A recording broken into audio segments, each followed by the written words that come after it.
Assalamualaikum warahmatullahi wabarakatuh. Hai Sobat Fisika. Kami dari kelas 11 IPA 2 dengan saya Tessa Kawardana dan rekan saya Clara Ahmadinda. Saya Livia Bulan Juliensi. Saya Demanda Berliana Sari. Pada video praktikum kali ini kami akan membuktikan 6 gejala gelombang mekanik, yaitu refleksi, difraksi, interferensi, refraksi, dispersi, dan polarisasi. Nah, sebelum menonton videonya, jangan lupa like, komen, share, dan subscribe channel Pura-Pura Tahu Fisika. Hai Sobat Fisika. Tahu nggak apa itu gejala gelombang mekanik? Gejala gelombang mekanik itu ada 6 loh, yaitu refleksi, difraksi, interferensi, dispersi, refraksi, dan polarisasi. Yuk kita bahas bersama. Yuk. Alat dan bahan yang diperlukan: wadah, air, mangkuk,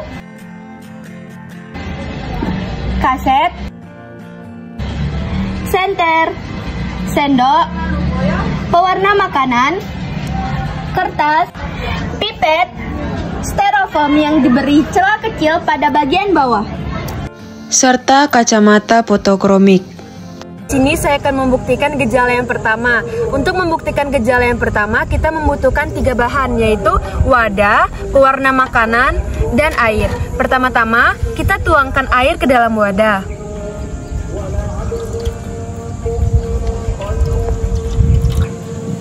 Setelah itu, kita tuangkan pewarna makanan beberapa tetes saja.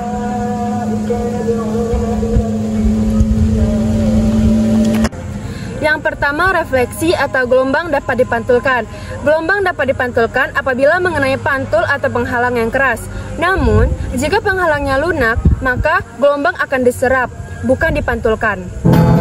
Gelombang merupakan hambatan getaran yang membawa energi melalui medium berdasarkan arah rambang dan arah getarnya. Ada gelombang longitudinal dan gelombang transversal. Yang kedua yaitu interferensi atau gelombang dapat dipadukan. Interferensi dibagi menjadi 2, yaitu konstruktif dan destruktif. Interferensi konstruktif atau sefase. Gelombang akan mengalami perpaduan karena gelombang bertemu pada waktu yang bersamaan. Beberapa istilah pada gelombang transversal dan longitudinal. Interferensi destruktif atau tak sefase. Gelombang yang tidak sefase tidak akan menghasilkan perpaduan karena muka gelombang tidak bertemu pada waktu yang bersamaan.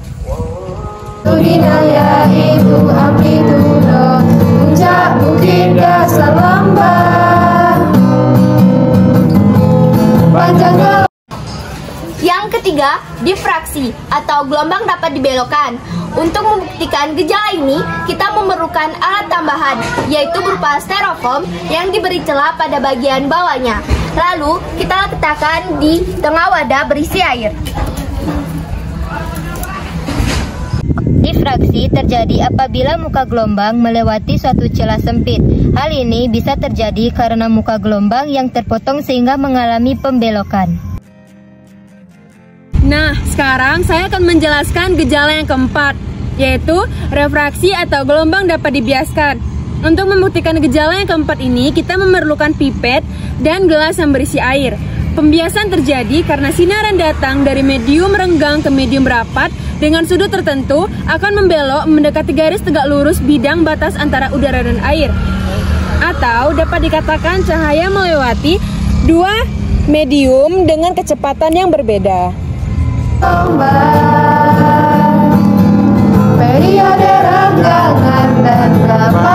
Yang kelima, dispersi.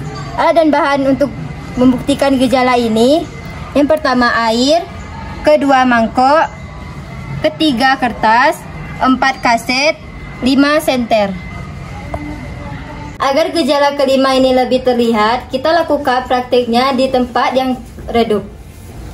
Arahkan senter ke mangkok, lalu letakkan kertas di atas mangkok dan didapati warna-warni seperti pelangi. Dan inilah yang disebut dengan dispersi. Dispersi adalah peristiwa penguraian sinar cahaya yang merupakan campuran beberapa panjang gelombang menjadi komponen-komponennya karena pembiasannya. Dispersi terjadi akibat perbedaan deviasi untuk setiap panjang gelombang yang disebabkan oleh perbedaan kelajuan masing-masing gelombang pada saat melewati medium pembias. Mengapa percobaan tadi disebut dispersi? Karena cahaya polikromatik dari senter dibiaskan dan dipantulkan dari kaset menuju kertas sehingga terpecah menjadi komponen-komponennya merah, jingga, kuning, hijau, biru, nila, dan ungu. Gejala yang keenam yaitu polarisasi. Untuk membuktikan gejala ini, kita memerlukan kacamata fotokromik. Ini adalah ketika saya menggunakan kacamata ini di dalam ruangan. Terlihat bahwa kacamata ini lebih terang, bukan?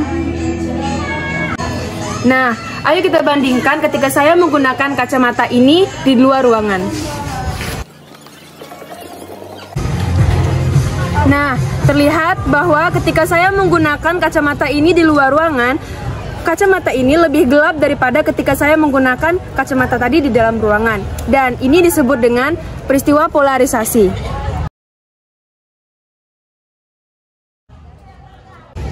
Polarisasi merupakan proses pembatasan getaran vektor yang membentuk suatu gelombang transversal sehingga menjadi satu arah.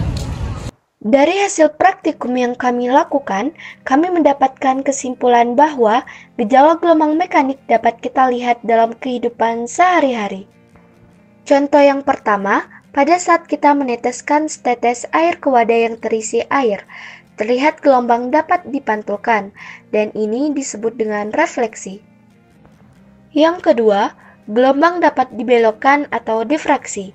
Ini terbukti ketika gelombang berbelok saat wadah diberi pembatas berupa styrofoam. Yang ketiga, terlihat gelombang tidak menghasilkan perpaduan apabila muka gelombang tidak bertemu dalam waktu yang sama. Sebaliknya, gelombang dapat menghasilkan perpaduan apabila muka gelombang bertemu dalam satu waktu yang sama, dan ini disebut dengan interferensi. Yang keempat, terlihat pipet lebih pendek apabila diletakkan ke wadah yang berisi air. Ini disebut dengan refraksi. Yang kelima, apabila senter diarahkan ke mangkok yang berisi air dan kaset, terdapat warna-warni seperti pelangi pada kertas. Ini dinamakan dispersi. Yang keenam, kaca kacamata fotokromik akan berwarna putih apabila berada di dalam ruangan dan berwarna lebih gelap jika di luar ruangan. Ini disebut dengan polarisasi. Demikian video praktikum dari kelompok kami. Mohon maaf jika terdapat kesalahan. Semoga bermanfaat untuk teman-teman semua. Jangan lupa like, Komen, share, And subscribe Di channel Pura-Pura Tahu Fisika. Merupakan istilah dasar pada gelombang dengan persamaan dasar gelombang cepat lambat sama dengan panjang gelombang dikali frekuensi.